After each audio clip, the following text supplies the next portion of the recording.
ਸਤਿ ਸ਼੍ਰੀ ਅਕਾਲ ਜੀ। मैं हरकिरत सिंह गल करदा पंजाबनामा वेख रही सारे दर्शकों का। जिमें कि सारिਆਂ ਨੂੰ पता ही है कि ਜਿਹੜਾ किसानी अंदोलन है ਉਹਨੂੰ ले के सियासत भी सरगर्म है ਤੇ ਵੱਖ-ਵੱਖ ਜਿਹੜੇ ਹਲਕੇ ਨੇ ਭਾਵੇਂ ਉਹ ਰਾਜਨੀਤਿਕ ਹੋਣ ਜਾਂ ਸਮਾਜਿਕ ਹੋਣ ਉਹਨਾਂ ਦੇ ਵਿੱਚ ਜਿਹੜੀ ਮੁੱਖ ਚਰਚਾ ਉਹ ਚੱਲ ਰਹੀ ਹੈ ਕਿਸਾਨੀ ਅੰਦੋਲਨ ਨੂੰ ਲੈ ਕੇ।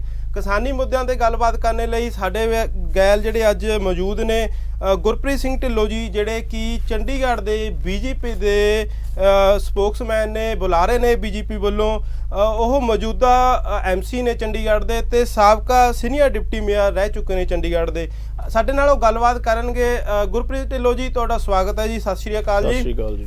ਅਸੀਂ ਸਭ ਤੋਂ ਪਹਿਲਾਂ ਤੁਹਾਨੂੰ ਇਹੀ ਪੁੱਛਣਾ ਚਾਹੂੰਗੇ ਜਿਵੇਂ ਕਿ ਜਿਹੜੀ ਇੱਕ ਵੱਡੀ ਖਬਰ ਆ ਰਹੀ ਹੈ ਤਿੰਨ ਜਿਹੜੇ ਹੋਰ ਕਿਸਾਨ ਆ ਉਹ ਕਿਸਾਨੀ ਅੰਦੋਲਨ ਦੀ ਭੇਟ ਚੜ ਗਏ ਨੇ, ਉਹ ਆਪਣੀ ਸ਼ਹਾਦਤ ਦੇ ਚੁੱਕੇ ਨੇ।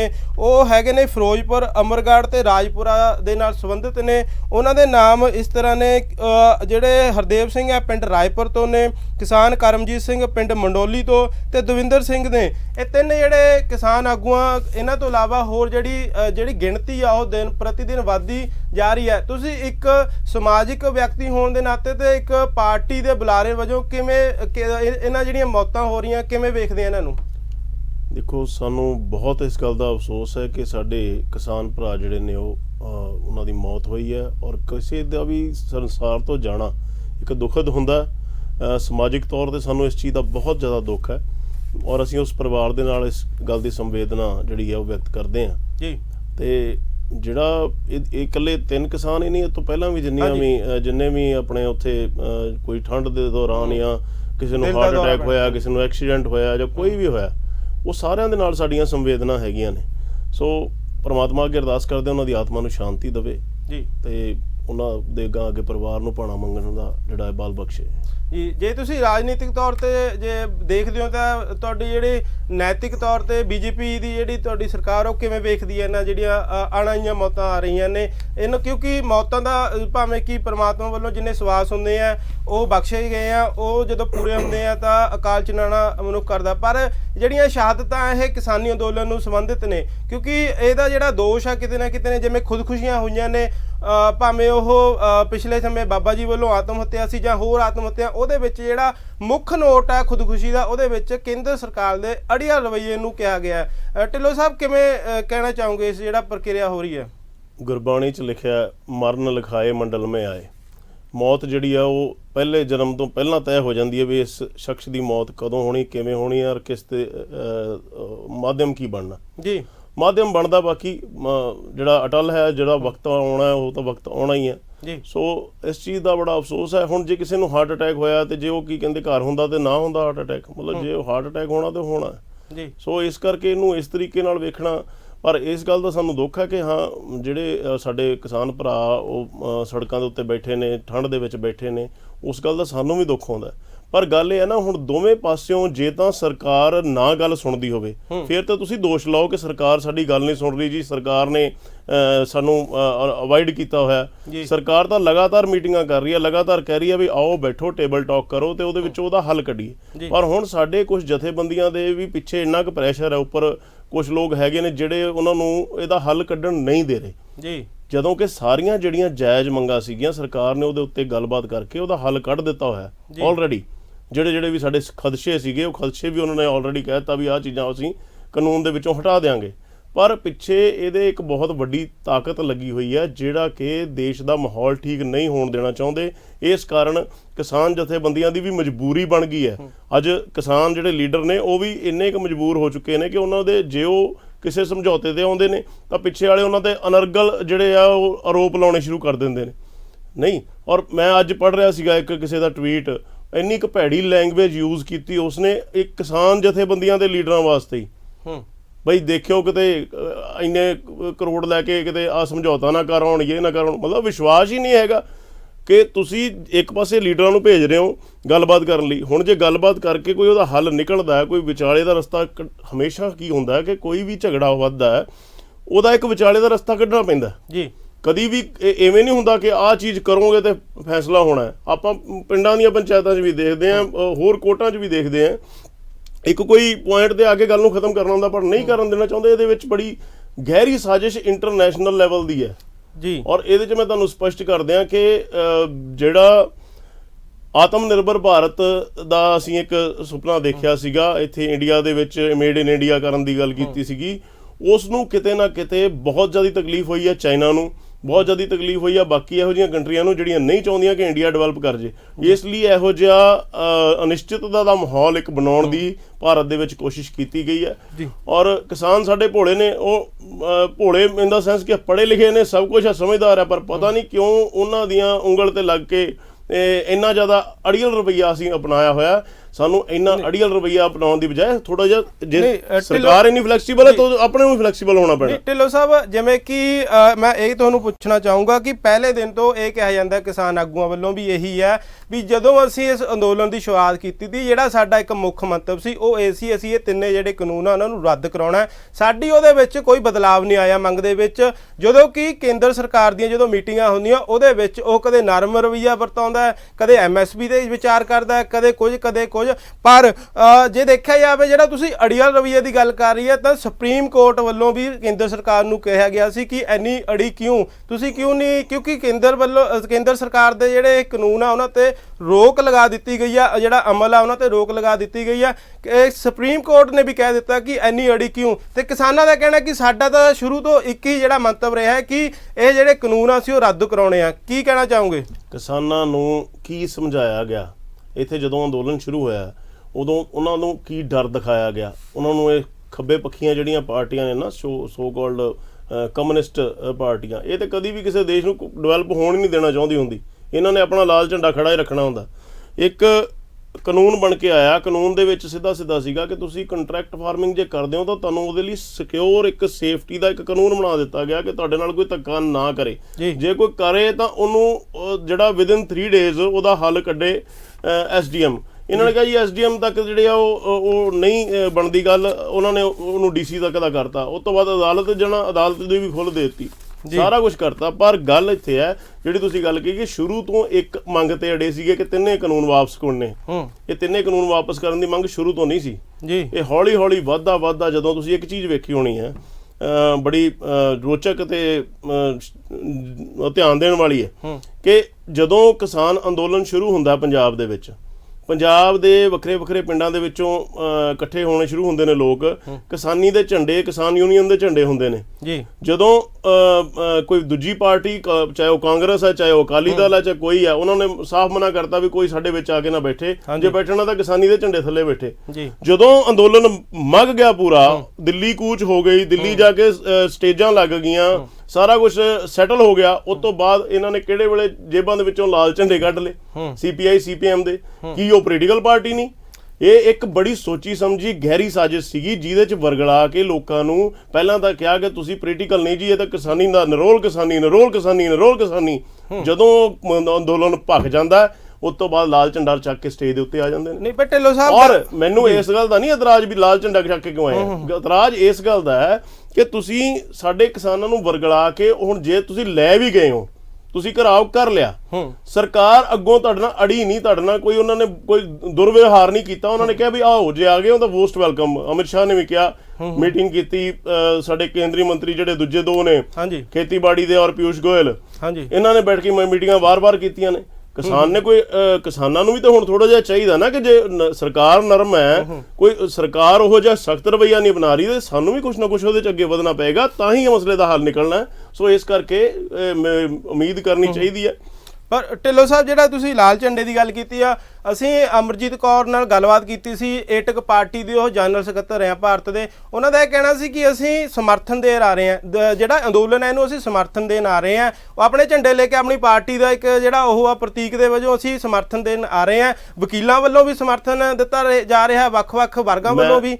ਕਿਉਂਕਿ ਜਿਹੜਾ ਤੁਸੀਂ ਲਾਲ ਝੰਡੇ ਦੀ ਗੱਲ ਕੀਤੀ, ਮੈਂ ਉਹਦਾ ਜਵਾਬ ਦੇ ਰਿਹਾ ਕਿ ਉਹ ਸਮਰਥਨ ਦੇ ਰੂਪ ਦੇ ਵਿੱਚ ਜਿਹੜਾ ਝੰਡਾ, ਕਿਉਂਕਿ ਇਹ ਇਕੱਲਾ ਲਾਲ ਝੰਡਾ ਨਹੀਂ, ਇਹਦੇ ਵਿੱਚ ਜੇ ਗੱਲ ਕੀਤੀ ਜਾਵੇ ਵੱਖ-ਵੱਖ ਤਰ੍ਹਾਂ ਦੇ ਸਾਨੂੰ, ਉਹ ਚਾਹੇ ਹਰਾ ਹੋਵੇ, ਚਿੱਟਾ ਹੋਵੇ ਜਾਂ ਕੇਸਰੀ, ਸਾਨੂੰ ਝੰਡੇ ਆ ਉਹ ਵਿਖਾਈ ਦੇ ਰਹੇ ਨੇ। ਪਰ ਜਿਹੜੇ ਕਿਸਾਨ ਆਗੂ, ਉਹਨਾਂ ਦਾ ਸਪਸ਼ਟ ਮੁੱਦਾ ਹੈ ਕਿ ਜਿਹੜਾ ਇਹ ਅੰਦੋਲਨ ਹੈ ਸਿਰਫ ਕਿਸਾਨੀ ਨੂੰ ਸਮਰਪਿਤ ਹੈ, ਹੋਰ ਇਹਦਾ ਕਿਸੇ ਧਰਮ ਦੇ ਨਾਲ ਜਾਂ ਰਾਜਨੀਤਿਕ ਹੈ। ਕਿਉਂਕਿ ਵੱਡੀ ਗੱਲ ਇਹ ਵੀ ਹੈ ਢਿੱਲੋਂ ਸਾਹਿਬ, ਢਿੱਲੋਂ ਸਾਹਿਬ ਵੱਡੀ ਗੱਲ ਇਹ ਵੀ ਹੈ ਕਿ ਸਟੇਜ ਸਾਂਝਾ ਨਹੀਂ ਕੀਤਾ ਗਿਆ ਰਾਜਨੀਤਿਕ ਕਿਸੇ ਵੀ ਪਾਰਟੀ ਦੇ ਨਾਲ। ਮੈਂ ਉਹੀ ਤਾਂ ਕਹਿ ਰਿਹਾ, ਹਾਂਜੀ, ਵੱਡੀ ਜਿਹੜੀ ਨੁਕਤੇ ਵਾਲੀ ਗੱਲ ਤਾਂ ਉਹ ਇਹੀ ਹੈ ਕਿ ਜਦੋਂ ਕਿਸੇ ਵੀ ਪੋਲੀਟੀਕਲ ਪਾਰਟੀ ਨੂੰ ਤੁਸੀਂ ਸਟੇਜ ਸਾਂਝੀ ਨਹੀਂ ਕਰਨ ਦਿੱਤੀ ਕਿ ਸਿਰਫ ਉੱਥੇ ਕਮਿਊਨਿਸਟ ਹੀ ਚੜ੍ਹਨਗੇ ਸਟੇਜ ਦੇ ਉੱਤੇ। ਤਾਂ ਇੱਕੋ ਵਿਚਾਰ ਚੜੇਗਾ ਸਟੇਜ ਦੇ ਉੱਤੇ। ਇਹ ਹੈ ਕਹਾਣੀ ਵਿਚਲੀ। ਉੱਥੇ ਸਿਰਫ ਕਾਮਰੇਡ ਸਟੇਜ ਦੇ ਉੱਪਰ ਚੜ੍ਹ ਕੇ ਭਾਸ਼ਣ ਦਿੰਦੇ ਨੇ। ਔਰ ਜਿਹੜੇ ਤੁਸੀਂ ਕਹਿੰਦੇ ਹੋ ਵਕੀਲ, ਜਿਹੜੇ ਤੁਸੀਂ ਕਹਿੰਦੇ ਹੋ ਕੋਈ ਡਾਕਟਰ ਜਾਂ ਕੋਈ ਉਹਦੇ, ਇਹ ਜਿਹੜੇ ਇਹਨਾਂ ਦਾ ਕੈਡਰ ਹੈਗਾ ਉਹ ਹਰ ਵਰਗ ਦੇ ਵਿੱਚ ਹੁੰਦਾ। ਡਾਕਟਰਾਂ ਦੇ ਵਿੱਚ, ਵਕੀਲਾਂ ਦੇ ਵਿੱਚ ਵੀ ਜਿਹੜੀਆਂ ਯੂਨੀਅਨਾਂ ਨੇ ਉਹਦੇ ਵਿੱਚ ਵੀ ਇਹ ਹੁੰਦੇ ਨੇ। ਹੋਣੇ ਚਾਹੀਦੇ, ਚੰਗੀ ਗੱਲ ਹੈ, ਹਰ ਪਾਰਟੀ ਦਾ ਹੁੰਦਾ। ਪਰ ਆਹ ਕੀ ਗੱਲ ਬਣੀ ਕਿ ਤੁਸੀਂ ਕਿਸੇ ਹੋਰ ਪੋਲੀਟੀਕਲ ਪਾਰਟੀ ਨੂੰ ਤਾਂ ਨੇੜੇ ਨਹੀਂ ਲੱਗਣ ਦਿੱਤਾ। ਉੱਥੇ ਕਹਤਾ ਤੁਸੀਂ ਨਿਰੋਲ ਕਿਸਾਨੀ ਅੰਦੋਲਨ ਹੈ, ਤੁਹਾਡਾ ਸਾਰੇ ਦਾ ਸਾਰਾ ਕਮਿਊਨਿਸਟਾਂ ਦਾ ਪੈਨਲ ਉੱਪਰ ਚੜਿਆ ਹੋਇਆ। ਉੱਥੇ ਚੜ੍ਹ ਕੇ ਮੰਗ ਕਰਦੇ ਹੋ ਵਰਵਰਾ ਰਾਓ ਵਰਗੇ ਨੂੰ ਤੁਸੀਂ ਰਿਹਾ ਕਰੋ। Who is Varavara Rao? ਉਹ ਦੰਗੇ ਕਰਾਉਣ ਵਾਲਾ ਕੋਰੇਗਾਂਵ ਦੇ ਵਿੱਚ ਉਹਦਾ ਆਰੋਪੀ ਹੈ, ਉਹ ਜੇਲ੍ਹ ਦੇ ਵਿੱਚ ਬੰਦ ਹੈ। ਉਹਦਾ ਕਿਸਾਨੀ ਅੰਦੋਲਨ ਨਾਲ ਕੋਈ ਲੈਣਾ ਨਹੀਂ ਦੇਣਾ ਨਹੀਂ। ਪੋਇਟ ਦਾ ਕੀ ਮਤਲਬ ਹੈ ਇਹਨਾਂ ਗੱਲਾਂ ਦਾ? ਸਰਜੁਲ ਇਮਾਮ ਨੂੰ ਛੱਡੋ, ਸਰਜੁਲ ਇਮਾਮ ਨੂੰ ਕੌਣ ਹੈ, ਉਹਦਾ ਇਹ ਕਿਸਾਨੀ ਨਾਲ ਕੀ ਲੈਣ ਦੇਣਾ? ਇਹੋ ਜਿਹੀਆਂ ਗੱਲਾਂ ਸ਼ੁਰੂ ਹੋ ਜਾਂਦੀਆਂ ਨੇ। ਸੋ ਕਿਤੇ ਨਾ ਕਿਤੇ ਇਸ ਚੀਜ਼ ਨੂੰ ਹਾਈਜੈਕ ਕਰਕੇ ਆਪਣਾ ਏਜੰਡਾ ਚਲਾਉਣ ਦੀ ਜਿਹੜੀ ਕਮਿਊਨਿਸਟਾਂ ਨੇ ਕੋਸ਼ਿਸ਼ ਕੀਤੀ ਹੈ, ਦੇਸ਼ ਨੂੰ ਪਿਛਾਂਹ ਖਿੱਚਣ ਵਾਸਤੇ, ਦੇਸ਼ ਦਾ ਇਹ ਮੈਂ ਤਾਂ ਕਹਿੰਦਾ ਇਹ ਬੇੜਾ ਗਰਕ ਕਰਨ ਵਾਲੇ ਪਾਸੇ ਪਹਿਲਾਂ ਵੀ ਤੁਰਦੇ ਹੁੰਦੇ ਨੇ, ਹੁਣ ਫਿਰ ਤੁਰ ਪਏ ਨੇ। ਪਹਿਲਾਂ ਵੀ ਇਹਨਾਂ ਨੇ ਨਾਰਾ ਦਿੱਤਾ ਸੀ, ਇੱਕ ਵਾਰੀ ਯਾਦ ਹੋਣਾ, ਕਿ ਬਿਰਲਾ ਮਾਰੋ, ਟਾਟਾ ਮਾਰੋ, ਬਿਰਲਾ ਟਾਟਾ ਨੂੰ ਭਜਾਓ। ਅੱਜ ਇਹ ਆ ਗਏ ਨੇ, ਅਬਾਨੀ ਆ ਗਿਆ, ਅਦਾਨੀ ਆ ਗਿਆ। ਉਹ ਵੀ ਇਸ ਦੇਸ਼ ਦੇ ਬਿਜ਼ਨਸਮੈਨ ਨੇ, ਕੰਟਰੀ ਦੇ ਵਿੱਚ ਵੱਡਾ ਯੋਗਦਾਨ ਹੈ ਉਹਨਾਂ ਦਾ ਵੀ। ਤੁਸੀਂ ਇਹ ਕੀ ਚਾਹੁੰਦੇ ਹੋ ਵੀ ਅੱਜ ਇੰਡੀਆ ਦੇ ਜਿਹੜੇ ਬਿਜ਼ਨਸਮੈਨ ਹੈ, ਇੰਡਸਟਰੀਲਿਸਟ ਹੈ, ਉਹ ਉਹਨਾਂ ਨੂੰ ਭਜਾ ਦਿਓ ਤੇ ਕੀ ਚਾਈਨਾ ਵਾਲੇ ਆ ਕੇ ਲੱਗ ਜਾਣ? ਅਸੀਂ ਚਾਈਨਾ ਦੇ ਖਿਲਾਫ ਇੱਕ ਜੰਗ ਸ਼ੁਰੂ ਕੀਤੀ ਜੀ। ਚਾਈਨਾ ਨੇ ਸਾਡੇ ਨਾਲ ਧੋਖਾ ਕੀਤਾ। ਸਾਨੂੰ ਜਿਹੜਾ ਇੱਕ ਤਾਂ ਪ੍ਰੋਡਕਟ ਮਾੜੇ ਦਿੰਦਾ ਸੀਗਾ, ਉੱਤੋਂ ਆ ਕਰੋਨਾ ਵਰਗੀ ਮਹਾਮਾਰੀ ਉਹਨੇ ਪੂਰੇ ਦੇਸ਼ ਦੇ ਵਿਸ਼ਵ ਦੇ ਵਿੱਚ ਫੈਲਾਤੀ। ਅੱਜ ਹਰ ਕੰਟਰੀ ਨੇ ਜਦੋਂ ਉਹਦਾ ਬਾਈਕਾਟ ਕਰਨਾ ਸ਼ੁਰੂ ਕੀਤਾ, ਇੰਡੀਆ ਇੱਕ ਵੱਡੀ ਓਪਰਚੁਨਿਟੀ ਹੈ ਕਿ ਇੰਡੀਆ ਦੇ ਵਿੱਚ ਤੁਸੀਂ ਉਹ ਚੀਜ਼ ਜਿਹੜੀ ਆ ਉਹ ਸਮਾਨ ਉਹ ਬਣ ਸਕਦਾ ਹੈ ਔਰ ਉਹ ਘੱਟ ਕੀਮਤ ਦੇ ਉੱਤੇ ਬਣ ਸਕਦਾ। ਅਸੀਂ ਉਸ ਪਾਸੇ ਵਧੇ ਹਾਂ। ਇਹਨਾਂ ਨੇ ਚਾਈਨਾ ਦੇ ਇਸ਼ਾਰੇ ਤੇ ਲਾ ਕੇ ਕਮਿਊਨਿਸਟਾਂ ਨੇ ਆਹ ਕੰਮ ਸ਼ੁਰੂ ਕਰ ਦਿੱਤਾ। ਨਹੀਂ, ਜਿਹੜਾ ਅਬਾਨੀ ਅਡਾਨੀ ਦੀ ਗੱਲ ਢਿੱਲੋਂ ਸਾਹਿਬ ਆ, ਉਹ ਤਾਂ ਅੱਜ ਜਿਹੜਾ ਬਿਆਨ ਆਇਆ ਨਵਜੋਤ ਸਿੰਘ ਸਿੱਧੂ ਦਾ ਵੀ ਕਹਿਣਾ ਹੈ ਕਿ ਸੋਚੀ ਸਮਝੀ ਸਾਜ਼ਿਸ਼ ਤਹਿਤ ਮੋਦੀ ਸਰਕਾਰ ਦੋ ਘਰਾਣਿਆਂ ਦੇ ਹੱਥ ਵਿੱਚ ਦੇ ਰਹੀ ਆ ਸਾਰਾ ਕੁਝ। ਉਹਨਾਂ ਨੇ ਇਹ ਵੀ ਕਿਹਾ, ਅੰਬਾਨੀ ਅਡਾਨੀ ਦਾ ਨਾਂ ਲੈ ਕੇ ਵੀ ਕਿਹਾ ਕਿ ਦੇਸ਼ ਦੀ ਆਰਥਿਕ ਜਿਹੜੀ ਵਿਵਸਥਾ ਉਹਨੂੰ ਢਾਹ ਲਾ ਰਹੀ ਆ, ਅੰਬਾਨੀ ਅਡਾਨੀਆਂ ਦੇ ਹੱਥ ਵਿੱਚ ਬਾਗਡੋਰ ਫੜਾ ਰਹੀ। ਕਿੱਥੋਂ ਇਹ ਗੱਲ ਆਈ ਕਿ ਅੰਬਾਨੀ ਨੇ ਆਣ ਕੇ ਜੀ ਪੰਜਾਬ ਦੇ ਵਿੱਚ ਖੇਤੀਬਾੜੀ ਕਰਨੀ ਆ ਜਾਂ ਅਡਾਨੀ ਨੇ ਆਣ ਕੇ ਖੇਤੀਬਾੜੀ ਕਰਨੀ ਆ? ਇਹ ਲੋਕਾਂ ਨੂੰ ਇਹ ਦਿਮਾਗ ਦੇ ਵਿੱਚ ਪਾਇਆ ਗਿਆ ਜ਼ਬਰਦਸਤੀ। ਦੋ ਗੱਲਾਂ ਬਹੁਤ ਬਖੂਬੀ ਪਾਈਆਂ ਗਈਆਂ। ਇੱਕ ਤੇ ਤਿੰਨੇ ਕਾਲੇ ਕਾਨੂੰਨ ਵਾਪਸ ਲਓ, ਕਾਲੇ ਕਾਨੂੰਨ। ਉਹ ਜਦੋਂ ਦਿਮਾਗ ਦੇ ਸੈਟਬੈਕ ਬੈਠ ਗਿਆ ਵੀ ਇਹ ਕਾਲਾ ਹੀ ਆ, ਪਤਾ ਨਹੀਂ ਇਹਨੂੰ ਵਾਪਸ ਕਰਾਉਣਾ। ਜਿਵੇਂ ਉਹ ਗੋ ਬੈਕ ਸਾਈਮਨ ਕਮਿਸ਼ਨ ਹੋਇਆ ਸੀਗਾ ਜਾਂ ਰਾਇਲ ਐਕਟ ਦੇ ਖਿਲਾਫ ਹੋਇਆ ਸੀਗਾ, ਇਸ ਤਰੀਕੇ ਨਾਲ ਉਸ ਚੀਜ਼ ਨੂੰ ਜਦੋਂ ਪ੍ਰਭਾਵ ਦਿੱਤਾ ਜਾਂਦਾ। ਦੂਜੀ ਗੱਲ, ਅਡਾਨੀ ਅੰਬਾਨੀ ਜਿਹੜੇ ਆ ਉਹ ਸਾਰਾ ਕੁਝ ਖਾ ਜਾਣਗੇ, ਤੁਹਾਡੀਆਂ ਜ਼ਮੀਨਾਂ ਨੱਪ ਲੈਣਗੇ, ਤੁਹਾਡਾ ਇਹ ਕਰ ਦੇਣਗੇ, ਉਹ ਕਰ ਦੇਣਗੇ। ਉਹ ਭਲਿਓ ਲੋਕੋ, ਜ਼ਮੀਨਾਂ ਕੋਈ ਤੁਹਾਡੀ ਨੱਪ ਨਹੀਂ ਸਕਦਾ। ਤੁਸੀਂ ਅੱਜ ਕਿੰਨੇ 30 ਸਾਲ ਤੋਂ ਤਾਂ ਮੇਰੀ ਜ਼ਮੀਨ ਠੇਕੇ ਤੇ ਹੈ, ਅੱਜ ਤੱਕ ਤਾਂ ਕਿਸੇ ਦੀ ਜ਼ਰੂਰਤ ਨਹੀਂ ਵੀ ਉਹਨੂੰ ਨੱਪ ਲਵੇ, ਜਾਂ ਬਾਕੀ ਵੀ ਆਪਣੇ ਕੰਮ ਜਿਹੜੇ ਚੱਲਦੇ ਨੇ। ਅੱਛਾ, ਦੂਜੀ ਗੱਲ, ਕੰਟਰੈਕਟ ਫਾਰਮਿੰਗ ਕੋਈ ਨਵੀਂ ਚੀਜ਼ ਹੈ? ਕੰਟਰੈਕਟ ਫਾਰਮਿੰਗ ਪਹਿਲਾਂ ਵੀ ਹੋ ਰਹੀ ਹੈ। ਪਹਿਲਾਂ ਵੀ ਪੰਜਾਬ ਦੇ ਵਿੱਚ ਪੈਪਸੀ ਵਾਲਿਆਂ ਨੇ ਮਿਲਾਈ ਸੀਗੀ। ਇੱਕ ਮੋਗੇ ਦੇ ਲਾਗੇ ਆ ਕੋਟ ਈਸਾ ਖਾਂ ਦੇ ਨੇੜੇ ਤੇੜੇ ਦੀ ਜਗ੍ਹਾ, ਮੈਨੂੰ ਐਗਜ਼ੈਕਟ ਪਿੰਡ ਦਾ ਨਾਮ ਭੁੱਲ ਗਿਆ, ਉੱਥੇ ਮੈਂਥਾ ਦੀ ਖੇਤੀ ਕਰਾਈ ਜਾਂਦੀ ਹੈ, ਮੈਂਥੋਲ ਬਣਦੀ ਹੈ। ਸੋ ਇਸ ਕਰਕੇ ਇਹ ਚੀਜ਼ਾਂ ਪਹਿਲਾਂ ਵੀ ਚੱਲਦੀਆਂ ਨੇ। ਸਿਰਫ ਇੱਕ ਸਿਕਿਉਰਿਟੀ ਦੇਣ ਵਾਸਤੇ ਕੋਈ ਕਾਨੂੰਨ ਦਿੱਤੇ। ਔਰ ਦੂਜੀ ਗੱਲ, ਇਹਦੇ ਵਿੱਚ ਕਿਸਾਨੀ ਹੱਕ ਦੀ ਗੱਲ ਤਾਂ ਜਿੰਨੀ ਕੁ ਹੈ ਉਨੀ ਕੁ ਹੈ। ਆਪਾਂ ਉਸ ਗੱਲ ਤੋਂ ਇਨਕਾਰ ਨਹੀਂ ਕਰਦੇ। ਕਿਸਾਨ ਨਾਲ ਸਾਡਾ ਸਮਰਥਨ ਹੈ, ਸਾਡਾ ਪਿਆਰ ਹੈ, ਸਾਡਾ ਸਭ ਕੁਝ।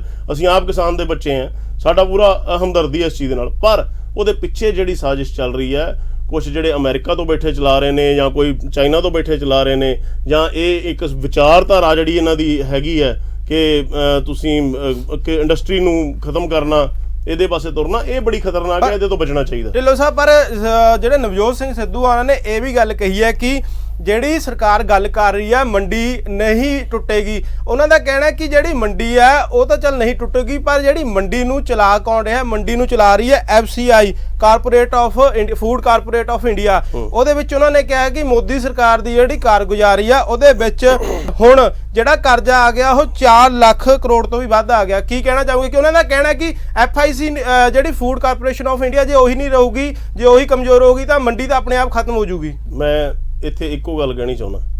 ਦੇਖੋ, ਇਹ ਸਾਡੇ ਦੇਸ਼ ਦੇ ਵਿੱਚ ਨਾ ਇੱਕ ਪਹਿਲਾਂ ਵੀ ਜਿਹੜੇ 1-2 ਅੰਦੋਲਨ ਹੋਏ ਆ ਜਾਂ 1-2 ਜਿਹੜੇ ਹੋਏ ਨੇ, ਉਹ ਸਾਰੀਆਂ ਸਪੈਕੂਲੇਸ਼ਨਸ ਦੇ ਉੱਤੇ ਹੋਏ ਨੇ ਜੀ, ਖਦਸ਼ੇ ਕਿ ਆ ਨਹੀਂ ਆ ਹੋ ਜਾਏਗਾ, ਆ ਨਹੀਂ ਆ ਹੋ ਜਾਏਗਾ।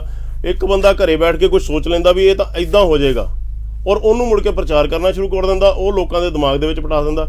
ਯਾਦ ਕਰੋ, ਜਦੋਂ ਖਤਮ ਕੀਤਾ CAA ਦਾ ਕਾਨੂੰਨ ਲੈ ਕੇ ਆਂਦਾ ਜੀ, CAA ਦੇ ਕਾਨੂੰਨ ਦੇ ਵਿੱਚ ਕਿਸ ਤਰ੍ਹਾਂ ਮੁਸਲਮਾਨ ਭਾਈਚਾਰੇ ਨੂੰ ਭੜਕਾਇਆ ਗਿਆ।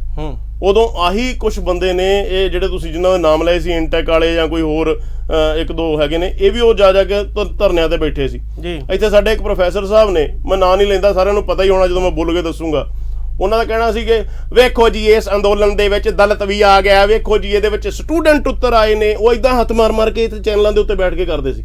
ਮਕਸਦ ਕੀ ਸੀਗਾ ਕਿ ਮੋਦੀ ਦੇ ਖਿਲਾਫ ਮਾਹੌਲ ਬਣਾਉਣਾ, ਲੋਕਾਂ ਨੂੰ ਉਹਦੇ ਬਰਖਲਾਫ ਭੜਕਾਉਣਾ, ਤਾਂ ਕਿ ਜਿਹੜਾ ਅਸੀਂ ਚੰਗੇ ਪਾਸੇ ਨੂੰ ਵਧੇ ਆ ਉਹਦੇ ਤੇ ਬ੍ਰੇਕ ਲੱਗ ਜੇ। ਦਿਸ ਵਾਸ ਦਾ ਓਨਲੀ ਇਹਨਾਂ ਦਾ ਜਿਹੜਾ ਮੰਤਵ ਸੀ, ਸਿਰਫ ਇੰਨਾ ਹੈ। ਔਰ ਇਸ ਕਰਕੇ ਦੇਸ਼ ਦਾ ਮਾਹੌਲ ਵਾਰ-ਵਾਰ ਖਰਾਬ ਕੀਤਾ ਜਾ ਰਿਹਾ, ਜਦ ਕਿ ਮੁਸਲਮਾਨ ਭਾਈਚਾਰਾ ਜਿਹੜਾ ਹਿੰਦੁਸਤਾਨ ਦਾ, ਉਹਦੇ 'ਚ ਉਹਨਾਂ ਨੂੰ ਕੋਈ ਨੁਕਸਾਨ ਨਹੀਂ ਸੀ ਹੋਣਾ।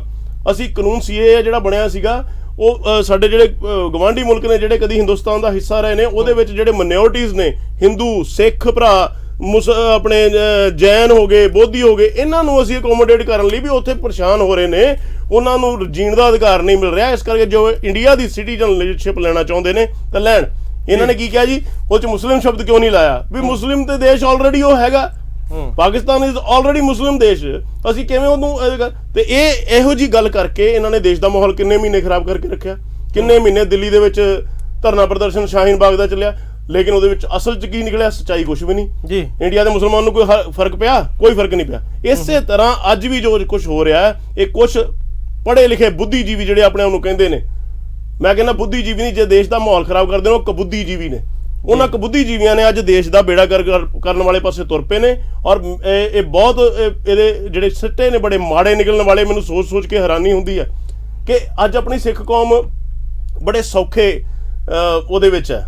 ਹਰ ਪੂਰੇ ਦੁਨੀਆ ਦੇ ਵਿੱਚ ਸਾਡੀ ਵਾਹ-ਵਾਹਕਾਰ ਹੋਈ ਆ, ਸਿੱਖਾਂ ਦੀ ਬੱਲੇ ਬੱਲੇ ਹੋਈ ਪਈ ਹੈ। ਤਾਂ ਕਹਿੰਦੇ ਹੁੰਦੇ ਜਦੋਂ ਬੱਲੇ ਬੱਲੇ ਹੋ ਜੇ ਕਿਸੇ ਡਾਂਗ ਦੀ, ਤਾਂ ਉਹਨੂੰ ਡਾਂਗ ਨੂੰ ਪਾਸੇ ਰੱਖ ਕੇ ਫਿਰ ਜ਼ੁਬਾਨ ਨਾਲ ਕੰਮ ਲਈਦਾ ਜੀ। ਅੱਜ ਅਸੀਂ ਜੇ ਇਹ ਸਮਝਦਾਰੀ ਤੋਂ ਕੰਮ ਨਾ ਲਿਆ ਤਾਂ ਮੈਨੂੰ ਲੱਗਦਾ ਕਿ ਇੱਕ ਮਾੜਾ ਦਿਨ ਫਿਰ ਉਹ ਪਰਤ ਕੇ ਨਾ ਆ ਜਾਣ, ਪ੍ਰਮਾਤਮਾ ਨਾ ਕਰੇ।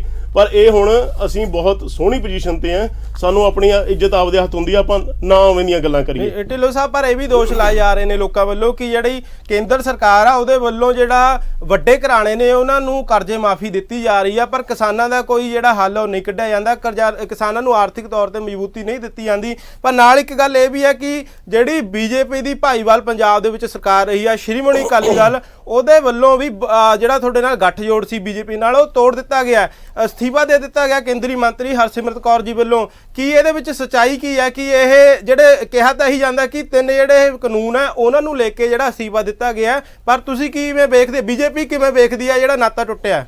ਦੇਖੋ ਜੀ, ਹਰਸਿਮਰਤ ਬਾਦਲ ਦੀ ਗੱਲ ਤੇ ਹਰਸਿਮਰਤ ਬਾਦਲ ਦੱਸ ਸਕਦੇ ਨੇ ਜੀ। ਅਸੀਂ ਤਾਂ ਨਹੀਂ ਤੋੜਿਆ ਨਾਤਾ, ਅਸੀਂ ਤਾਂ ਉਸ ਟਾਈਮ ਨਹੀਂ ਤੋੜਿਆ ਜਦੋਂ ਪੰਜਾਬ ਦੇ ਵਿੱਚ ਬਿਲਕੁਲ ਅਕਾਲੀ ਦਲ ਦਾ ਵਿਰੋਧ ਸਿਖਰਾਂ ਤੇ ਸੀਗਾ ਜੀ। ਹਰ ਕੋਈ ਗਾਲਾਂ ਕੱਢਦਾ ਸੀ ਅਕਾਲੀ ਦਲ ਨੂੰ। ਉਸ ਵਕਤ ਵੀ ਅਸੀਂ ਖੜੇ ਰਹੇ ਨਾਲ। ਅਸੀਂ ਲੋਕ ਸਭਾ ਦੀ ਚੋਣਾਂ ਹੋਈਆਂ, ਇਹਨਾਂ ਨੂੰ ਬਰਾਬਰ ਤੇ ਸੀਟਾਂ ਦਿੱਤੀਆਂ। ਇਹਨਾਂ ਦਾ ਦੋ MP ਚੁਣ ਕੇ ਆਏ, ਉਹਦੇ ਬਾਵਜੂਦ ਇਹਨਾਂ ਨੂੰ ਮੰਤਰੀ ਪਦ ਦਿੱਤਾ। ਭਾਰਤੀ ਜਨਤਾ ਪਾਰਟੀ ਨੇ, NDA ਨੇ ਕਦੀ ਕਿਸੇ ਪਾਰਟੀ ਦੇ ਨਾਲ ਇਹੋ ਜਿਹਾ ਧੋਖਾ ਨਹੀਂ ਕੀਤਾ। ਇਹਨਾਂ ਦੀ ਕੀ ਮਜਬੂਰੀ ਹੈ ਜਾਂ ਇਹਨਾਂ ਨੇ ਕਿਉਂ ਐਵੇਂ ਦਾ ਕੀਤਾ, ਇਹ ਜਾਣਨ ਜਾਂ ਇਹੀ ਬਿਆਨ ਕਰ ਸਕਦੇ ਨੇ। ਮੈਂ ਉਹਦਾ ਤਾਂ ਕੁਝ ਨਹੀਂ ਕਹਿ ਸਕਦਾ ਜੀ। ਜਿਵੇਂ ਕਿ ਜਿਹੜੇ ਰਾਜਨਾਥ ਆਪਣੇ ਕੇਂਦਰੀ ਮੰਤਰੀਆਂ ਸਤਿਕਾਰਯੋਗ, ਉਹਨਾਂ ਨੇ ਬਿਆਨ ਦਿੱਤਾ ਸੀ ਕਿ ਜਿਹੜਾ ਕਿਸਾਨਾਂ ਨੂੰ ਆ ਉਹਨਾਂ ਨੂੰ ਟੁਕੜੇ ਗੈਂਗ ਜਾਂ ਖਾਲਿਸਤਾਨੀ, ਮਾਓਵਾਦੀ ਜਿਹੜੇ ਟੈਗ ਸਾਡਾ ਰਾਸ਼ਟਰੀ ਮੀਡੀਆ ਦੇ ਰਿਹਾ, ਅਜਿਹੇ ਟੈਗ ਨਹੀਂ ਦੇਣੇ ਚਾਹੀਦੇ। ਕਿਸੇ ਵੀ ਪ੍ਰਵਕਤਾ ਵੱਲੋਂ ਅਜਿਹੀ ਸ਼ਬਦਾਵਲੀ ਕਿਸਾਨਾਂ ਨੂੰ ਨਹੀਂ ਵਰਤਣੀ ਚਾਹੀਦੀ, ਕਿਉਂਕਿ ਉਹ ਸਾਡੇ ਹੀ ਲੋਕ ਨੇ, ਸਾਡੇ ਭਾਰਤੀ ਨੇ, ਉਹ ਕੋਈ ਗੈਰ ਨਹੀਂ। ਪਰ ਬੀਤੇ ਦਿਨ ਹੇਮਾ ਮਾਲਿਨੀ, ਭਾਵੇਂ ਮੈਂ ਬਾਲੀਵੁੱਡ ਦੇ ਵਿੱਚ ਉਹਨਾਂ ਦਾ ਜ਼ਿਕਰ ਨਹੀਂ ਹੈਗਾ, ਬਾਲੀਵੁੱਡ ਨੂੰ ਛੱਡ ਕੇ, ਕਿਉਂਕਿ ਉਹ ਇੱਕ ਲੋਕ ਸਭਾ ਮੈਂਬਰ ਦੀ ਇੱਕ ਵੱਲੋਂ ਇੱਕ ਬਿਆਨ, ਉਹ ਲੋਕ ਸਭਾ ਦੇ ਮੈਂਬਰ ਆ, ਲੋਕ ਸਭਾ ਦੇ ਜਿਹੜਾ ਮੈਂਬਰ ਆ ਉਹਦਾ ਜਿਹੜਾ ਬਿਆਨ ਆ ਉਹ ਬਹੁਤ ਜ਼ਰੂਰੀ ਹੋ ਜਾਂਦਾ ਹੁੰਦਾ, ਉਹਦੇ ਜਿਹੜੇ ਮੂੰਹੋਂ ਕਥਨ ਹੁੰਦੇ ਆ। ਉਹਨਾਂ ਵੱਲੋਂ ਇਹ ਵੀ ਕਿਹਾ ਗਿਆ ਕਿ ਕਿਸਾਨਾਂ ਨੂੰ ਖੁਦ ਨੂੰ ਪਤਾ ਕਿ ਕੀ ਕਰਨਾ ਚਾਹੁੰਦੇ ਨੇ। ਇਹਨਾਂ ਕਿਸਾਨਾਂ ਨੂੰ ਤਾਂ ਇਹ ਇੱਕ ਤਰ੍ਹਾਂ ਦੀ ਭੜਕਾਇਆ ਜਾ ਰਿਹਾ ਜਾਂ ਕਿਸੇ ਨੂੰ ਵੱਲੋਂ ਸੰਕੇਤ ਚਲਾਇਆ ਜਾ ਰਿਹਾ। ਕੀ ਕਹਿਣਾ ਚਾਹੋਗੇ ਅਜਿਹੇ ਬਿਆਨਾਂ ਦੇ, ਕਿਉਂਕਿ ਰਾਜਨਾਥ ਸਿੰਘ ਖੁਦ ਕਹਿ ਚੁੱਕੇ ਨੇ ਕਿ ਅਜਿਹੀ ਸ਼ਬਦਾਵਲੀ ਨਾ ਵਰਤੀ ਜਾਵੇ?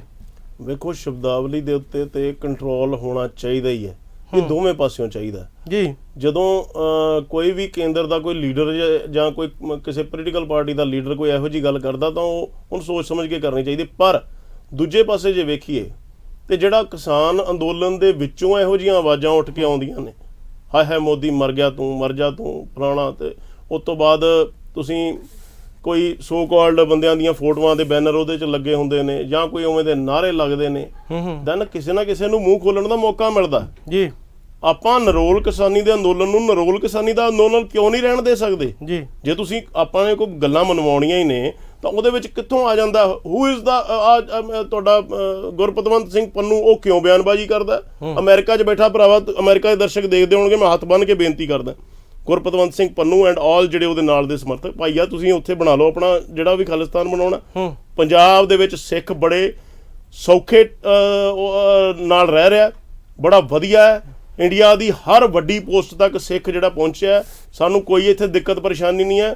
ਹਰ ਇੱਕ ਪੋਸਟ ਦੇ ਉੱਤੇ ਤੁਸੀਂ ਚਾਹੇ ਆਰਮੀ ਚੀਫ ਹੋਵੇ, ਚਾਹੇ 에ਅਰ ਫੋਰਸ ਚੀਫ ਹੋਵੇ, ਚਾਹੇ ਚੀਫ ਜਸਟਿਸ ਆਫ ਇੰਡੀਆ ਹੋਵੇ, ਚਾਹੇ ਪ੍ਰਧਾਨ ਮੰਤਰੀ ਹੋਵੇ, ਹਰ ਜਗ੍ਹਾ ਤੇ ਸਿੱਖ ਪਹੁੰਚਿਆ। ਸਾਨੂੰ ਕੋਈ ਤਕਲੀਫ ਨਹੀਂ ਹਿੰਦੁਸਤਾਨ ਦੇ ਵਿੱਚ। ਜਿਹੜੇ ਬਾਹਰ ਬੈਠੇ ਨੇ ਉਹ ਵਰਗਲਾ ਕੇ ਇੱਥੋਂ ਦੇ ਹਾਲਾਤ ਖਰਾਬ ਕਰਨ ਦੀ ਕੋਸ਼ਿਸ਼ ਨਾ ਕਰਨ। ਤੁਸੀਂ ਆਪਣਾ ਉੱਥੇ ਜੋ ਕਰਨਾ ਭਾਈ ਕਰੀ ਜਾਓ।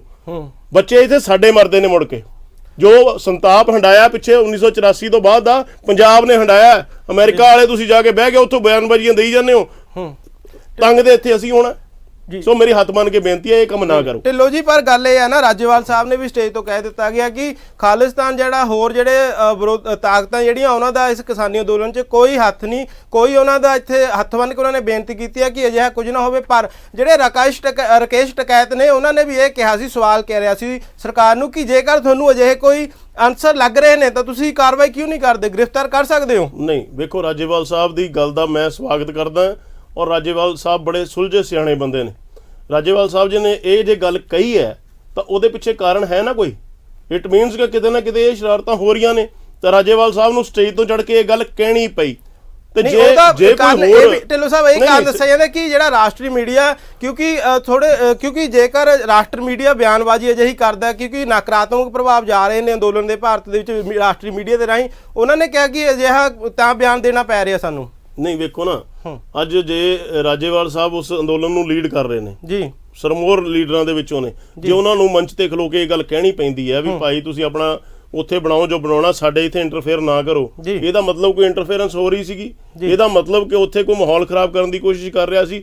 ਹੁਣ ਜੇ ਉਹ ਮਾਹੌਲ ਕੋਈ ਇਹੋ ਜਿਹਾ ਬਣਦਾ ਦਿਸਿਆ ਕਿਸੇ ਨੂੰ, ਕਿਸੇ ਨੇ ਕੋਈ ਬਿਆਨ ਦੇ ਦਿੱਤਾ, ਫਿਰ ਉਹਦੇ ਤੇ ਗੁੱਸਾ ਕਾਹਦਾ ਕਰਨਾ ਜੀ? ਜੇ ਤਾਂ ਅਸੀਂ ਬਿਲਕੁਲ ਨਰੋਲ ਕਿਸਾਨੀ ਦੇ ਨਾਲ ਚੱਲੇ ਆ ਤੇ ਸਾਡੇ ਵੱਲੋਂ ਕੋਈ ਇਹੋ ਜਿਹੀ ਗੱਲਬਾਤ ਜਾਂ ਕੋਈ ਇਹੋ ਜਿਹੀ ਹਰਕਤ ਨਹੀਂ ਹੋਈ, ਦੈਨ ਅਸੀਂ ਗੁੱਸਾ ਕਰ ਸਕਦੇ ਹਾਂ ਵੀ ਹੇਮਾ ਮਾਲਿਨੀ ਨੇ ਜਾਂ ਫਲਾਣੇ ਲੀਡਰ ਨੇ ਇਹ ਕਿਉਂ ਕਿਹਾ। ਤੇ ਜਦੋਂ ਅਸੀਂ ਉੱਥੇ ਦਿਖਾਈ ਦੇ ਜਾਂਦਾ ਹੈ, ਉੱਥੇ ਕੋਈ ਬਿਆਨ ਇਹੋ ਜਿਹਾ ਆ ਜਾਂਦਾ ਹੈ, ਉੱਥੇ ਤੁਹਾਡੇ ਜਿਹੜੇ ਬਾਹਰ ਵਾਲੇ ਅਮਰੀਕਾ ਵਾਲੇ ਜਾਂ ਕੈਨੇਡਾ ਵਾਲੇ ਜਿਹੜੇ ਸੋ ਕਾਲਡ ਹੈਗੇ ਨੇ, ਉਹ ਜਦੋਂ ਇਹੋ ਜਿਹੀ ਭਾਸ਼ਾ ਦਾ ਇਸਤੇਮਾਲ ਕਰਦੇ ਨੇ, ਇਹੋ ਜਿਹੇ ਮੈਸੇजेस ਆਉਂਦੇ ਨੇ, ਸੋਸ਼ਲ ਮੀਡੀਆ ਤੇ ਚੱਲਦਾ, ਤੇ ਦੈਨ ਕਿਸੇ ਨਾ ਕਿਸੇ ਨੇ ਤਾਂ ਬੋਲ ਹੀ ਦੇਣਾ ਜੀ। ਪਰ ਵੱਡੀ ਗੱਲ ਬੀਇੰਗ ਆ ਸਿੱਖ ਫੈਮਿਲੀ ਤੋਂ ਬਿਲੋਂਗ ਕਰਦੇ ਹੋਏ ਮੇਰੇ ਦਿਲ ਦੇ ਵਿੱਚ ਤੇ ਹਮਦਰਦੀ ਹੋ ਸਕਦੀ ਹੈ ਜੀ, ਠੀਕ ਹੈ ਨਾ, ਹਰ ਇੱਕ ਦੇ ਥੋੜੀ ਹੁੰਦੀ ਹੈ, ਇਸ ਗੱਲ ਨੂੰ ਸਮਝੋ। ਪਰ ਢਿੱਲੋਂ ਸਾਹਿਬ ਵੱਡੀ ਗੱਲ ਤਾਂ ਇਹ ਵੀ ਹੈ ਨਾ, ਰਕੇਸ਼ ਟਕੈਤ ਜੀ ਨੇ ਵੀ ਇਹ ਕਿਹਾ ਕਿ ਜੇ ਤੁਹਾਨੂੰ ਲੱਗ ਰਿਹਾ ਤੁਹਾਡੀਆਂ ਜਿਹੜੀਆਂ ਏਜੰਸੀਆਂ ਉਹ ਕੀ ਕਰ ਰਹੀਆਂ ਨੇ, ਗ੍ਰਿਫਤਾਰ ਕਰੋ ਉਹਨਾਂ ਨੂੰ। ਜੇ ਤੁਹਾਨੂੰ ਲੱਗ ਰਿਹਾ ਕੋਈ ਸ਼ਰਾਰਤੀ ਅਨਸਰ ਆ ਰਿਹਾ, ਉਹਨਾਂ ਨੂੰ ਗ੍ਰਿਫਤਾਰ ਕਰੋ। ਨਹੀਂ, ਗ੍ਰਿਫਤਾਰ ਕਰੋ ਤੇ ਉਹ ਨਹੀਂ ਕਾਰਵਾਈ, ਕਿਉਂਕਿ ਭਾਰਤ ਦੇ ਅੰਦਰ ਅੰਦੋਲਨ ਹੋ ਰਿਹਾ। ਸੁਣੋ ਇਹ ਤਕਲੀਫ ਕੀ ਹੈ ਇਸ ਵਕਤ ਦੀ ਜੀ। ਅੱਜ ਜੇ ਇੱਕ ਵੀ ਕੋਈ ਉੱਥੇ ਦਾ ਬਰੂਦ ਦਾ ਢੇਰ ਬਣਿਆ ਪਿਆ, ਜਿਸ ਹਾਲਾਤ ਦੇ ਵਿੱਚ ਆਪਾਂ ਬੈਠੇ, ਸਮਝੋ ਬਰੂਦ ਦਾ ਢੇਰ ਕਿਵੇਂ, ਜਿਹੜੇ ਸਾਡੇ ਅੰਦਰ ਦੇ ਵਰਬਲੇ ਨੇ ਜਾਂ ਅੰਦਰ ਦੇ ਜਿਹੜੇ ਖੁਆਇਸ਼ਾਂ ਨੇ ਜਾਂ ਕੁਝ ਵੀ ਨੇ, ਉੱਥੇ ਇੱਕ ਨਿੱਕੀ ਜਿੰਨੀ ਹਰਕਤ ਬਹੁਤ ਵੱਡੀ ਭਾਰੀ ਪੈ ਸਕਦੀ ਹੈ।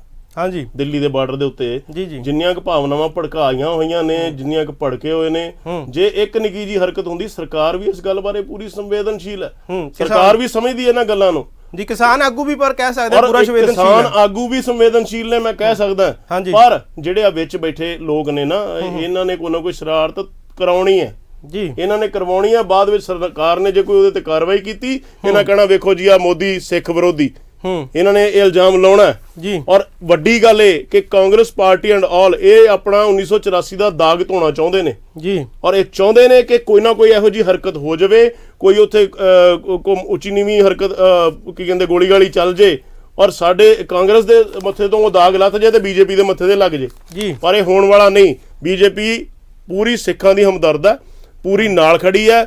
ਮੋਦੀ ਵੀ ਪੂਰਾ ਸੰਵੇਦਨਸ਼ੀਲਤਾ ਦੇ ਨਾਲ ਖੜੇ ਨੇ।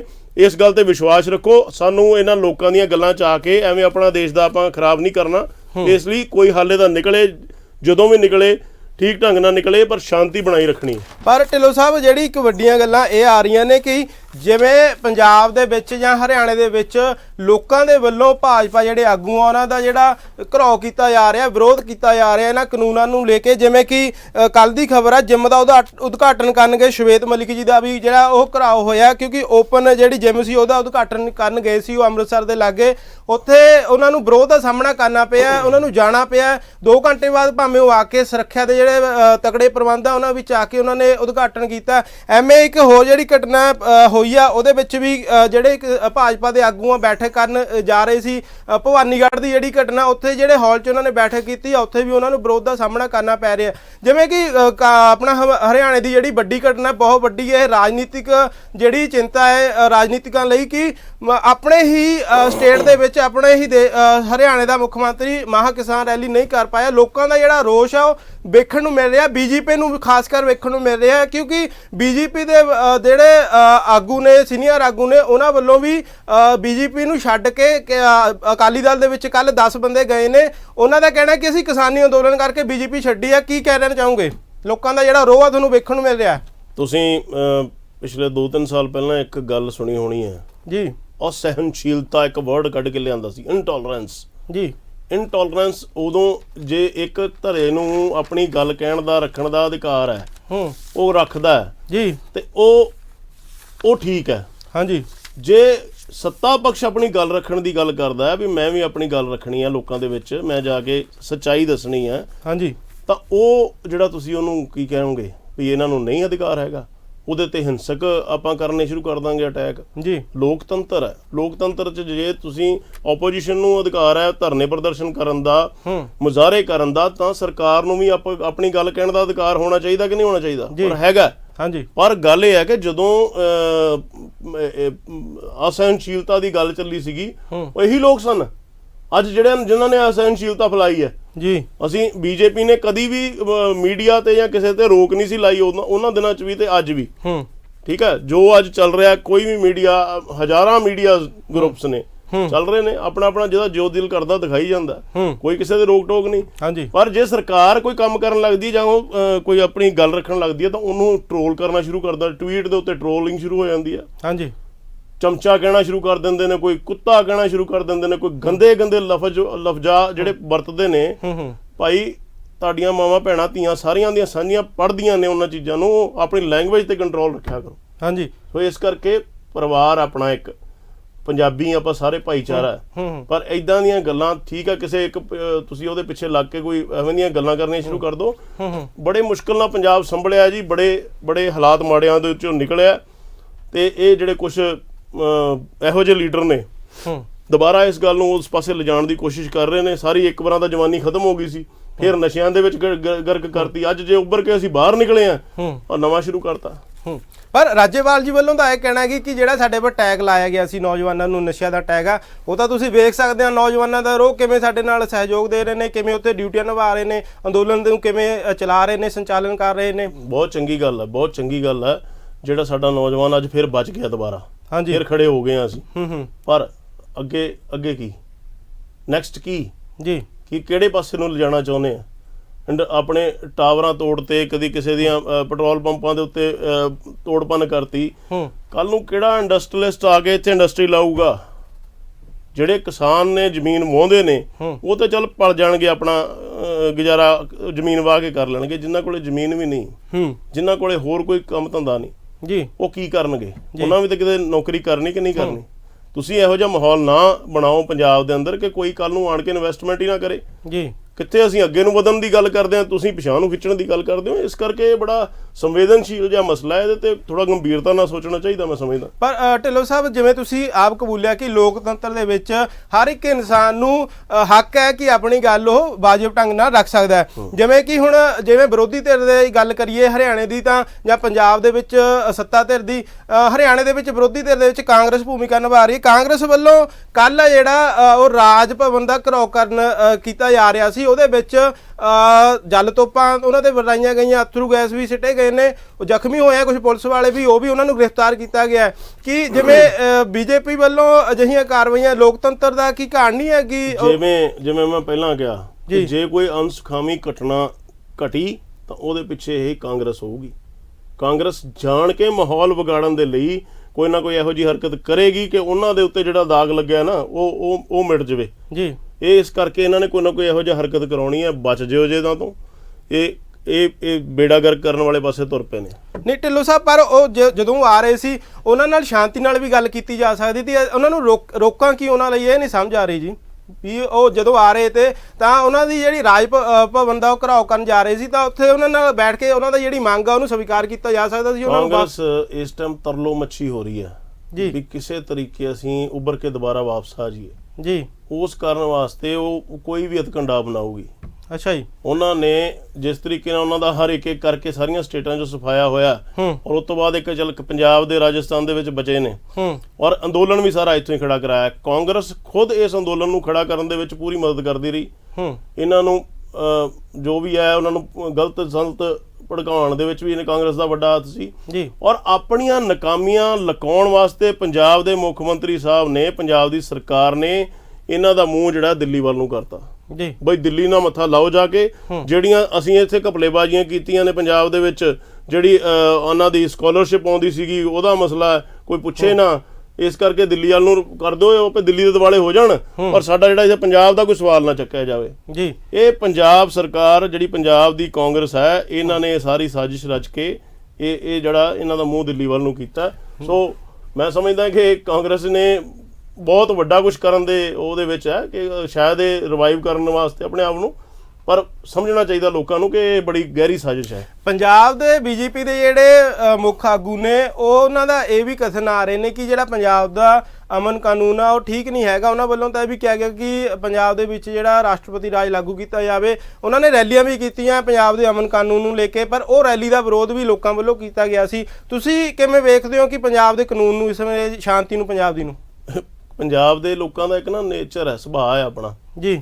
ਕੋਈ ਵੀ ਐਵੇਂ ਦਾ ਜਦੋਂ ਅੰਦੋਲਨ ਹੁੰਦਾ ਸਾਡੇ ਤੇ ਉਹ ਕਹਿੰਦੇ ਹੁੰਦੇ ਅੰਦਰੋਂ ਭੰਗੜਾ ਪੈਣ ਲੱਗ ਪੈਂਦਾ ਅੰਦਰ ਵੀ ਲੈ ਵੀ ਅਸੀਂ ਤਾਂ ਜਿੰਦਾਬਾਦ ਮੁਰਦਾ ਕਰਨ ਜਾਵਾਂਗੇ ਜੀ। ਤੇ ਹੁਣ ਤੇ ਉਹਨਾਂ ਨੂੰ ਇਹ ਦੱਸ ਦਿੱਤਾ ਗਿਆ ਕਿ ਤੁਹਾਡੀਆਂ ਜ਼ਮੀਨਾਂ ਜਿਹੜੀਆਂ ਤੁਹਾਡੀਆਂ ਆਪਣੀਆਂ, ਅਸੀਂ ਮਾਂ ਤੋਂ ਵੱਧ ਪਿਆਰ ਕਰਦੇ ਹਾਂ ਜ਼ਮੀਨ ਨੂੰ, ਵੀ ਇਹਦੇ ਤੇ ਖਤਰਾ ਹੈ ਜੀ, ਇਹਨੂੰ ਤੁਹਾਡੇ ਨੂੰ ਚੁੱਕ ਕੇ ਲੈ ਜਾਣਾ ਕਿਸੇ ਨੇ ਜੀ, ਜਦ ਕਿ ਕੋਰਾ ਝੂਠ ਹੈ। ਜਦੋਂ ਜ਼ਮੀਨ ਦੀ ਗੱਲ ਆਈ, ਅੱਜ ਗਾਣੇ ਵੀ ਉਹੋ ਜਿਹੇ ਬਣਨੇ ਸ਼ੁਰੂ ਹੋ ਗਏ ਜੀ। ਵਟਾਂ ਦੇ ਉੱਤੇ ਜੇ ਬਗਾਨਾ ਪੈਰ ਪੈ ਗਿਆ ਅਸੀਂ ਵੱਢਾਂਗੇ, ਫਲਾਣਾ ਟਿਮਕਾ, ਜੋ ਵੀ ਕੁਛ ਹੋਇਆ ਇਮੋਸ਼ਨਸ ਨਾਲ ਖੇਡਿਆ ਗਿਆ ਬੜੇ ਬੁਰੀ ਤਰੀਕੇ ਦੇ ਨਾਲ। ਪਤਾ ਹੈ ਕਿ ਜੱਟ ਇੱਕ ਇਮੋਸ਼ਨਲ ਕੌਮ ਹੈਗੀ ਆ ਔਰ ਜ਼ਮੀਨ ਨੂੰ ਲੈ ਕੇ ਸਾਡੇ ਇਮੋਸ਼ਨਸ ਬਹੁਤ ਹਾਈ ਹੁੰਦੇ ਨੇ ਜੀ। ਤੋਂ ਇਸ ਕਰਕੇ ਉਹ ਸਭ ਤੋਂ ਗਹਿਰੀ ਚੋਟ ਉੱਥੇ ਵੱਜੀ ਹੈ ਕਿ ਇਸ ਤੁਹਾਡੀ ਤੇ ਜ਼ਮੀਨ ਖੋਲੀ ਜਾਏਗੀ, ਅੰਬਾਨੀਆਂ ਅਦਾਨੀਆਂ ਨੇ ਆ ਕੇ ਕਬਜ਼ੇ ਕਰ ਲੈਣੇ ਆ, ਤੁਹਾਨੂੰ ਗੇਟਾਂ ਦੇ ਵਿੱਚ ਮਜ਼ਦੂਰ ਬਣ ਜਾਓਗੇ, ਤੁਹਾਨੂੰ ਬਾਹਰ ਕੱਢ ਦੇਣਗੇ, ਤੁਹਾਡਾ ਨਾ ਹੋਏਗਾ ਉਹ ਹੋਏਗਾ। ਇਹ ਸਾਰਾ ਕੁਛ ਇੱਕ ਕਾਲਾ ਜਿਹੜਾ ਵਿਖਾ ਕੇ ਉਹਨਾਂ ਨੂੰ, ਤੇ ਇਹ ਅੱਜ ਅੰਦੋਲਨ ਨੂੰ ਭੜਕਾ ਕੇ ਇਸ ਲੈਵਲ ਤੱਕ ਲੈ ਕੇ ਜਾਂਦਾ ਗਿਆ। ਜਦ ਕਿ ਜਿਹੜੇ ਮਸਲੇ, ਜੇ ਕਿਸਾਨੀ ਦੇ ਹੱਕ ਦੀ ਅਸਲ ਦੇ ਵਿੱਚ ਗੱਲ ਕਰਨੀ ਹੈ ਤਾਂ ਜੋ ਅੱਜ ਸਰਕਾਰ ਦੇ ਨਾਲ ਬੈਠ ਕੇ ਨੈਗੋਸੀਏਸ਼ਨ ਹੋਈ ਹੈ, ਜਿਹੜੇ ਮਸਲੇ ਬੜੇ ਦੇਰ ਤੋਂ ਪੈਂਡਿੰਗ ਸੀ, ਜਿਹੜੇ ਨਹੀਂ ਸੀਗੇ ਸੌਰਟ ਆਊਟ ਹੋ ਰਹੇ, ਅੱਜ ਉਹ ਸਾਰੇ ਹੁੰਦੇ ਪਏ ਨੇ। ਜੇ ਕਿਸਾਨ ਲੀਡਰ ਚਾਹੁਣ ਤਾਂ ਸਾਰੇ ਦੇ ਸਾਰੇ ਮਸਲੇ ਅੱਜ ਹੱਲ ਕਰਵਾ ਕੇ ਆਪਣਾ ਵਾਪਸ ਆ ਸਕਦੇ ਨੇ ਔਰ ਪੰਜਾਬ ਦਾ ਕੀ ਪੂਰੇ ਦੇਸ਼ ਦਾ ਕਿਸਾਨ ਜਿਹੜਾ ਖੁਸ਼ਹਾਲ ਹੋ ਸਕਦਾ। ਉਹ ਦੂਜੀ ਗੱਲ ਇਹ ਵੀ ਆਪਾਂ ਸਿਰਫ ਪੰਜਾਬ ਬਾਰੇ ਸੋਚਦੇ ਰਹੀਏ ਜਾਂ ਹਰਿਆਣਾ ਬਾਰੇ ਸੋਚਦੇ ਰਹੀਏ, ਸਾਡੀ ਪੋਜੀਸ਼ਨ ਬੜੀ ਚੰਗੀ ਹੈ। ਉਹਨਾਂ ਕਿਸਾਨਾਂ ਬਾਰੇ ਵੀ ਤਾਂ ਸੋਚੋ ਨਾ ਜਿਹੜੇ ਉੱਪਰ ਮੱਧ ਪ੍ਰਦੇਸ਼ ਤੋਂ ਅਗਲੇ ਪਾਸੇ ਜਿਹੜੇ ਉੜੀਸਾ 'ਚ ਬੈਠੇ ਨੇ ਜਾਂ ਕਿਤੇ ਹੋਰ ਬੈਠੇ ਨੇ, ਮਹਾਰਾਸ਼ਟਰ 'ਚ ਬੈਠੇ ਨੇ, ਉਹਨਾਂ ਦੇ ਵਾਸਤੇ ਵੀ ਕੁਝ ਸੋਚਣਾ ਪੈਣਾ। ਦੇਸ਼ ਦੀ ਸਰਕਾਰ ਨੂੰ ਸਭ ਨੂੰ ਬਰਾਬਰ ਦਾ ਵੇਖਣਾ ਪੈਂਦਾ। ਹਾਂਜੀ, ਪਰ ਜਿਹੜੇ ਕਿਸਾਨ ਆਗੂ ਆ ਉਹਨਾਂ ਦਾ ਇਹ ਕਹਿਣਾ ਹੈ ਕਿ ਅਸੀਂ ਜੇ MSP ਆ ਜਿਹੜੀ ਉਹ ਪੂਰੇ ਭਾਰਤ ਦੇ ਵਿੱਚ ਲਾਗੂ ਕਰਾਉਣ ਦੇ ਹੱਕ ਵਿੱਚ ਆ, ਤੇ ਜਿਹੜੀ ਅਗਲੀ ਮੀਟਿੰਗ ਉਹਨਾਂ ਨੇ ਸੱਦੀ ਆ 19 ਵਾਲੀ, ਉਹਦੇ ਵਿੱਚ ਵੀ ਉਹਨਾਂ ਦਾ ਕਿਹਾ ਕਿ ਅਸੀਂ MSP ਤੇ ਵਿਚਾਰ ਚਰਚਾ ਕਰਾਂਗੇ ਕਿ ਪੂਰੇ ਭਾਰਤ ਦੇ ਵਿੱਚ ਜਿਹੜੀ ਲਾਗੂ ਹੋ ਜਾਵੇ। ਜਿਵੇਂ ਰਾਜੇਵਾਲ ਜੀ ਨੇ ਵੀ ਇਹ ਗੱਲ ਦਾ ਸਮਰਥਨ ਕੀਤਾ ਕਿ ਅਸੀਂ ਲੋਕਤੰਤਰ ਦੇ ਵਿੱਚ ਰਹਿ ਕੇ ਲੋਕਤੰਤਰਿਕ ਤਰੀਕੇ ਦਾ, ਉਹਨਾਂ ਨੇ ਇਹ ਵੀ ਕਬੂਲ ਕੀਤਾ ਕਿ ਗੱਲਬਾਤ ਆ ਜਿਹੜੀ ਉਹ ਪਬਲਿਕ ਜਿਹੜੀ ਟੇਬਲ ਟਾਕ ਆ ਉਹਦੇ ਪਰ ਬੈਠ ਕੇ ਹੀ ਜਿਹੜੀ ਹੋਵੇਗੀ। ਉਹ ਕਹਿ ਰਹੇ ਕਿ ਅਸੀਂ ਕਰ ਰਹੇ ਨੇ, ਉਹ ਵੀ ਜਿਹੜੀ ਸੱਦੇ ਆਉਂਦੇ ਨੇ ਉਹਨਾਂ ਨੂੰ ਕਬੂਲ ਕਰ ਰਹੇ ਆ, ਸਾਰੀਆਂ ਜਾ ਰਹੀਆਂ ਨੇ। ਪਰ ਢਿੱਲੋਂ ਜੀ ਇੱਕ ਗੱਲ ਆ ਕਿ ਕੱਲ ਜਿਹੜੀ ਗੱਲ ਹੋਈ ਸੀ ਉਹਦੇ ਵਿੱਚ ਇਹ ਸੀ ਕਿ ਉਹਨਾਂ ਨੇ ਇਹ ਕਿਹਾ ਸੀ ਜਿਹੜੀ ਤੁਹਾਡੇ ਤੁਸੀਂ 40-50 ਬੰਦੇ ਆਉਂਦੇ ਆ ਤਾਂ ਇਹਦੀ ਜਿਹੜੀ ਕਮੇਟੀ ਆ ਇਹਨੂੰ ਛੋਟੀ ਕਰੋ। ਪਰ ਰਾਜੇਵਾਲ ਜੀ ਨੇ ਉਹਦੇ ਜਵਾਬ ਵਿੱਚ ਇਹ ਕਿਹਾ ਸੀ ਕਿ ਜੀ 400-500 ਤੋਂ ਵੱਧ ਜਿਹੜੀਆਂ ਜਥੇਬੰਦੀਆਂ ਉਹਨਾਂ ਵੱਲੋਂ ਇਹ 40-50 ਨਿਸ਼ਚਿਤ ਕੀਤੇ ਗਏ ਨੇ, ਉਹਨਾਂ ਦੇ ਵਿੱਚੋਂ ਜੇਕਰ 40-50 ਅੰਦਰ ਜਾਂਦੇ ਨੇ ਤਾਂ ਉਹਦੇ ਵਿੱਚੋਂ ਸਿਰਫ 4 ਬੰਦਿਆਂ ਨੂੰ ਅਧਿਕਾਰ ਹੈ ਕਿ ਉਹ ਬੋਲਣਗੇ, ਬਾਕੀ ਚੁੱਪ ਬੈਠਣਗੇ। ਤੁਹਾਡੀ ਕਿਵੇਂ ਦੇਖ ਰਹੇ ਹੋ ਆਪਣੀ ਪਾਰਟੀ ਦੇ ਵਜੋਂ ਵੀ ਇਹ ਜਿਹੜੀ ਕਮੇਟੀ ਛੋਟੀ ਕਰਨ ਦੀ ਮੰਗ ਹੋ ਰਹੀ ਹੈ, ਕੀ ਕਹਿਣਾ ਚਾਹੋਗੇ? ਫਿਰ ਉਹ ਗੱਲ ਆਉਂਦੀ ਹੈ ਵੀ ਪੰਚਾਂ ਦੇ ਵਿੱਚ ਜਿਹੜਾ ਪਰਮੇਸ਼ਵਰ ਹੁੰਦਾ ਪੰਚ ਪ੍ਰਧਾਨ ਪੰਚ ਪ੍ਰਵਾਨ ਪੰਚੇ ਪਾਵੇ ਦਰਗੇ ਮਾਨ। ਤੁਸੀਂ ਜੇ ਪੰਚਾਇਤ ਬਣਾਉਣੀ ਹੈ ਤੇ ਉਹ ਜਿੰਨੀ ਛੋਟੀ ਬਣੂਗੀ ਉਹਦੇ ਵਿੱਚ ਇੱਕ ਬਰਕਤ ਵੀ, ਉਹ ਗੱਲ ਕਰਨ ਦਾ ਇੱਕ ਨਤੀਜਾ ਵੀ ਨਿਕਲੇ ਜੀ। ਅੱਜ ਵੱਡੀ ਕਮੇਟੀ 'ਚ ਕੀ ਹੁੰਦਾ ਜੀ, 40-50 ਬੰਦੇ ਬੈਠੇ ਨੇ, ਜੇ ਦੋ ਨੇ ਕੋਈ ਠੀਕ ਢੰਗ ਦੀ ਗੱਲ ਦੇ ਉੱਤੇ ਸਹਿਮਤੀ ਬਣੀ ਆ ਤਾਂ ਉਹ ਦੂਜੇ ਨੇ ਕਹਿ ਦਿੱਤਾ ਉੱਠ ਕੇ ਨਹੀਂ ਇਹ ਤੇ ਤੁਸੀਂ ਤਾਂ ਜੀ ਆ ਗਲਤ ਕਰਤਾ ਜੀ, ਅਸੀਂ ਤੁਹਾਡੇ ਨਾਲ ਸਹਿਮਤ ਨਹੀਂ ਆ ਜੀ, ਉੱਥੇ ਹੀ ਰੌਲਾ ਪੈ ਜਾਂਦਾ ਜੀ, ਗੱਲ ਉੱਥੇ ਠੱਪ ਹੋ ਜਾਂਦੀ ਹੈ ਜੀ। ਤੈਅ ਕਰ ਲੈਣ ਕੀ ਕਹਿਣਾ ਚਾਹੁੰਦੇ ਆ, ਕੀ ਕਰਨਾ ਚਾਹੁੰਦੇ ਆ, ਕਰਕੇ ਉਹ ਕਮੇਟੀ ਇਹ ਫਾਇਦੇ ਵਾਸਤੇ ਆ ਸਾਰਿਆਂ ਦੇ ਜੀ, ਇਹਦਾ ਕੋਈ ਨੁਕਸਾਨ ਨਹੀਂਗਾ। ਕਦੀ ਵੀ ਜਲਸਿਆਂ ਦੇ ਵਿੱਚ ਖਲੋ ਕੇ ਕਦੀ ਫੈਸਲੇ ਨਹੀਂ ਹੋਇਆ ਕਰਦੇ ਜੀ। ਫੈਸਲੇ ਕਰਨ ਲਈ ਟੇਬਲ ਤੇ ਆਉਣਾ ਪੈਂਦਾ, ਟੇਬਲ ਦੇ ਉੱਤੇ ਬੈਠ ਕੇ ਸਿਰ ਜੋੜ ਕੇ ਬਹਿਣਾ ਪੈਂਦਾ।